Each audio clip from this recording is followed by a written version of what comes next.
আজকে যেগুলো মাছ পড়ছে তার মধ্যে একটা এই মাছ পড়ছে, এটা হচ্ছে কারণ এগুলো হচ্ছে সাতক্ষীরার সাদা সোনা বলে। ফজরের নামাজ পড়ে চলে আসলাম অনেকদিন পরে ঘেরে।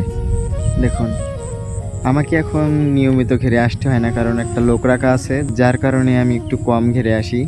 তো আজকে আমি আপনাদের দেখাবো যে কীরকম মাছ পড়ছে। মাছ মনে হয় এখন কম পড়ছে আটলে, তারপরে আমি দেখাবো।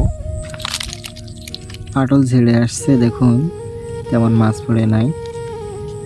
এত পরিমাণ ভাইরাস লাগছে, ভাইরাস লাগার কারণে মাছ সব মারা গেছে, যার কারণে বড় ঘেরে এরকম মাছ পড়তেছে। একটা কাঁকড়াও পড়েছে, আর কয়েকটা তেলাপিয়া আর বাগদা।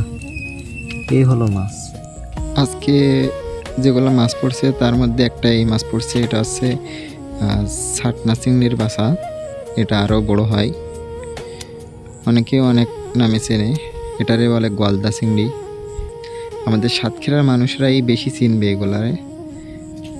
দেখুন, কারণ এগুলো হচ্ছে সাতক্ষীরার সাদা সোনা বলে।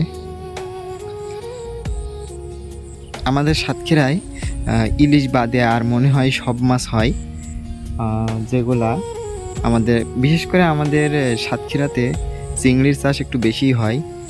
তাই আমাদের সাতক্ষীরার এই চিংড়ি সাদা সোনা হিসাবে বিখ্যাত।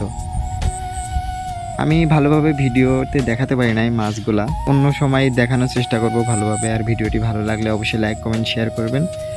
আর যদি এরকম ভিডিও দেখতে চান পরবর্তীতে, তাহলে আমার চ্যানেলটা সাবস্ক্রাইব করতে পারেন।